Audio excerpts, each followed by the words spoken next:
ஆண்டவராகிய இயேசு கிறிஸ்துவின் நாமத்திற்கு மகிமை உண்டாவதாக. இந்த நல்ல நாளிலே உங்கள் யாவரையும் நான் வாழ்த்துகிறேன். இந்த நாளின் தியானத்திற்கு என்று தெரிந்து கொள்ளப்பட்ட வேத பகுதி ஆதியாகமத்தின் புஸ்தகம் 22ஆம் அதிகாரம் 2ஆம் வசனம். Genesis chapter 22 verse 2. அப்பொழுது அவர், உன் புத்திரனும் உன் ஏகசுதனும் உன் நேசகுமாரனுமாகிய ஈசாக்கை நீ இப்பொழுது அழைத்து கொண்டு மோரியா தேசத்துக்கு போய் அங்கே நான் உனக்கு குறிக்கும் மலைகள் ஒன்றின் மேல் அவனை தகனபலியாக பலியிடு என்றார். ஆமென். பிரியமானவர்களே, நான் வாசிக்க கேட்டதான இந்த வார்த்தைகள் தேவனாகிய கர்த்தர் ஆபிரகாமை சோதித்தார் என்று பார்க்கிறோம். எப்படி சோதிக்கிறார்? அவனுடைய ஒரே மகன் ஏகசுதன், ஒரே பேரான குமாரன், அந்த ஏகசுதனையும் நேசகுமாரனையும் ஆகிய ஈசாக்கை இவன் தனக்காக பலியிடுவானா என்று அவனை சோதித்து பார்க்கும்படி இந்த இடத்துல ஒரு டெஸ்ட் வைக்கிறார். ஆண்டவர் மனுஷனுடைய பலிகளை ஏற்றுக்கொள்ளுகிறவர் அல்ல. அந்த இடத்துல ஈசாக்குக்கு பதிலாக ஒரு ஆடு பலியிடப்படுகிறதை நாம் பிந்தின வசனங்களிலே பார்க்கிறோம். ஆனாலும் ஆண்டவர் ஆபிரகாமுடைய விசுவாசத்தை சோதிக்க, ஆபிரகாம் தேவனுக்கு பயந்தவன் என்பதை அறிந்து கொள்ள ஒரு டெஸ்ட் வைக்கிறார். இந்த மாதிரி டெஸ்ட்டு நமக்கு எல்லாருக்குமே உண்டு. ஆனால் அவனவனுடைய விசுவாச அளவின்படி அவனவனுக்கு ஏற்றாற்போல் ஆண்டவர் சில சோதனைகளை வைக்கிறார். தேவன் பொல்லாங்கினால் நம்மை சோதிக்கிறவர் அல்ல. காட் நம்மளை டெஸ்ட் தான் பண்ணுவார், டெம்ப்ட் பண்ண மாட்டார். சாத்தான் தான் டெம்ப்ட் பண்ணுவான். அதனால் இதை ரெண்டுத்தையும் புரிஞ்சுக்கணும். ரெண்டு சோதனைக்கும் வித்தியாசம் இருக்குது. சாத்தான் சோதிக்கிறதுக்கும் தேவன் சோதிக்கிறதுக்கும் உள்ள வித்தியாசம் இருக்குது. இந்த இடத்துல ஆபிரகாமுக்கு இப்படி ஒரு சோதனையை வைத்த பொழுது ஆபிரகாமை ஆண்டவர் என்ன சொல்கிறார்? உன்னுடைய குமாரனை அழைத்து கொண்டு மோரியா தேசத்துக்கு போய் அங்கே நான் உனக்கு குறிக்கும் மலைகள் ஒன்றின் மேல் அவனை தகனபலியாக இடு என்றார். Then he said, take now your son, your only son Isaac, whom you love, and go to the land of Moriah, and offer him there as a burnt offering on one of the mountains of which I shall tell you. The one of the mountains. அங்கே அநேக மலைகள் இருந்தது இந்த மோரியா தேசத்தில். அதில் குறித்த ஒரு மலையை ஆண்டவர் சொல்லுகிறார். அப்போது ஆபிரகாம் என்ன செய்கிறார் என்று நான் பார்க்கும்போது 22ஆம் அதிகாரத்தின் 3ஆம் வசனத்தை வாசிக்கிறேன். ஆபிரகாம் அதிகாலையில் எழுந்து தன் கழுதையின் மேல் சேணம் கட்டி தன் வேலைக்காரரில் 2 பேரையும் தன் குமாரன் ஈசாக்கையும் கூட்டிக் கொண்டு தகனபலிக்கு கட்டைகளை பிளந்து கொண்டு தேவன் தனக்கு குறித்த இடத்திற்கு புறப்பட்டு போனான். 3ஆம் நாளில் ஆபிரகாம் தன் கண்களை ஏறெடுத்து பார்த்து தூரத்திலே அந்த இடத்தை கண்டான். 3 நாள் பிரயாணம். ஒருவேளை ஆண்டவருக்கு பலிதானே தேவை, அந்த பலியை நான் எங்கே செலுத்தினா என்ன அப்படின்னு சொல்லிட்டு அவனுடைய வீட்டிற்கு பக்கத்திலே பலி செலுத்தியிருக்கலாம். ஏதோ ஒரு மலையில் பலி செலுத்தியிருக்கலாம். ஒரு நாள் பிரயாணம் போய் பலி செலுத்தியிருக்கலாம்.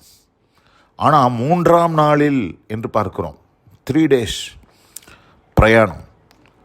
அதில் நம்ம புரிந்து கொள்ள வேண்டிய மிக முக்கியமான வசனம் என்னென்னா, தன் கண்களை ஏறெடுத்து பார்த்து தூரத்திலே அந்த இடத்தை கண்டான். எந்த இடம்? குறித்த மலை. தேவன் தனக்கு குறித்த இடத்திற்கு புறப்பட்டு போனான். இது ரொம்ப முக்கியமான ஒரு வார்த்தையாக இருக்கிறது. அந்த குறித்த இடத்திற்கு, த அப்பாயிண்டட் பிளேஸ்.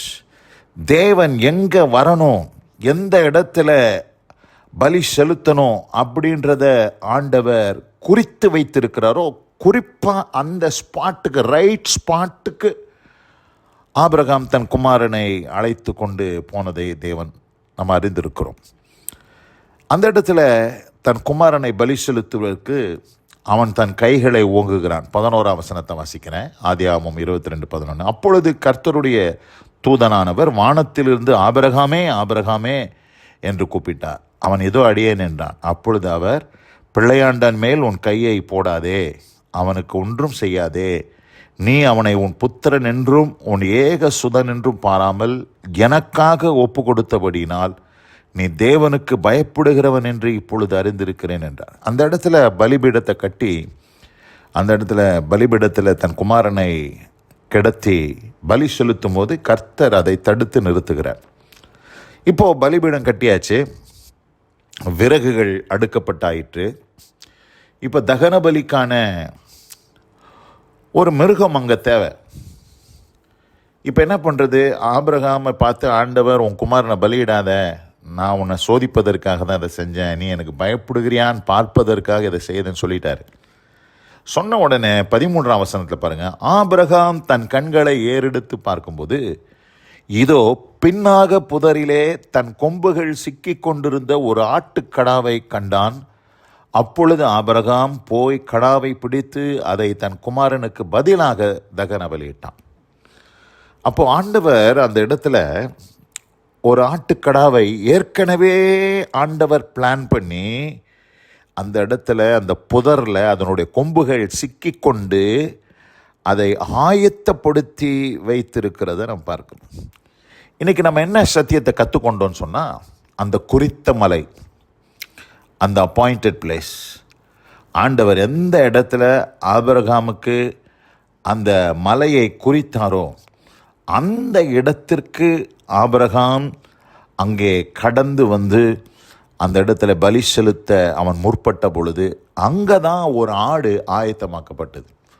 ஒருவேளை ஆபிரகாம் ஏதோ ஒரு இடத்திற்கு போய் ஏதோ ஒரு இடத்துல நான் பலி செலுத்துகிறேன்னு தன்னுடைய இஷ்டத்துக்கு போயிருந்தானா அந்த ஆட்டை அவன் கண்கள் பார்த்திருக்கவே முடியாது.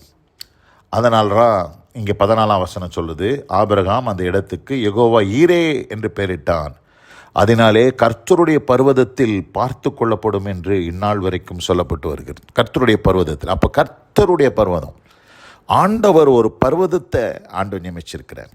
அதுபோல் இன்றைக்கு இந்த செய்தியை கேட்டுக்கொண்ட அன்பான சகோதரி சகோதரியே, கர்த்தர் உங்களுக்கு என்ன சொல்லுகிறாரோ அதை நீங்கள் சரியாக செஞ்சீங்கன்னா ஆண்டவர் உங்களுக்கு யெகோவா ஈரேவாய் அந்த இடத்துல ஏற்கனவே ஆயத்தமாக்கப்பட்ட ஒரு ஆட்டுக்கடா சிக்குண்டு உங்களுக்காக ஆயத்தம் பண்ணி வைத்திருப்பார் என்பது தான் உண்மை.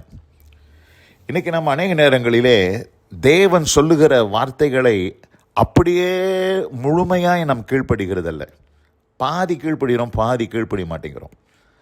நம்ம ஏனோ தானோன்னு சொல்லிட்டு நம்ம ஆண்டவருடைய சத்தியத்திற்கு நம்ம கீழ்ப்படியும் போது நம்மளால் அந்த புதரிலே சிக்குண்டிருந்த கடாவை காண முடியல.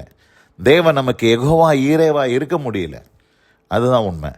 அதனால் பிரியமானவர்களே, உங்களுக்கு குறித்த மலை, உங்களுக்கு குறித்த ஒரு தேதி, உங்களுக்கு குறித்த ஒரு நாள், அந்த நாள் ஆண்டவர் எங்கே ஆண்டவர் உங்களை அதுக்கு நியமிச்சிருக்கிறாரோ அங்கே போங்க.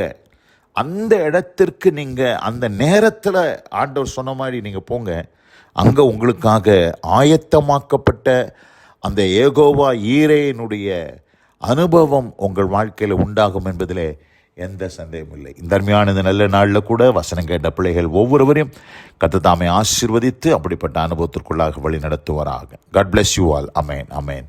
நாம் ஜெபிப்போம். எங்கள் அதிகமாய் நேசிக்கிற எங்கள் அன்பின் பரலோக பிதாவே, நாங்கள் தியானிக்க கேட்ட வார்த்தையின்படி ஆபிரகாம் அந்த மோரியா தேசத்திலே அங்கே இருந்த அநேக மலைகளில் குறித்த மலைக்கு அவன் அங்கே கடந்து சென்றபடியினாலே அந்த இடத்துல முள்ளிலே புதரிலே சிக்கொண்டிருந்த ஒரு ஆட்டுக்கடாவை கண்டான். அதுபோல் நாங்களும் எங்களுக்காக நீர் என்ன சொல்லுகிறீரோ அதை சரியாக செய்யும் பொழுது அந்த இடத்துல நாங்கள் நீர் ஆயத்தம் பண்ணினதை எங்கள் கண்கள் காணும் என்பதை இந்த நாளிலே புரிந்து கொண்ட ஆண்டவரே, வசனம் கேட்ட பிள்ளைகள் ஒவ்வொருவருக்கும் அப்படிப்பட்ட அனுபவத்தை தாரும். இயேசு கிறிஸ்துவின் வல்லமை மிகுந்த நாமத்தில் பிதாவே, ஆமேன், ஆமேன்.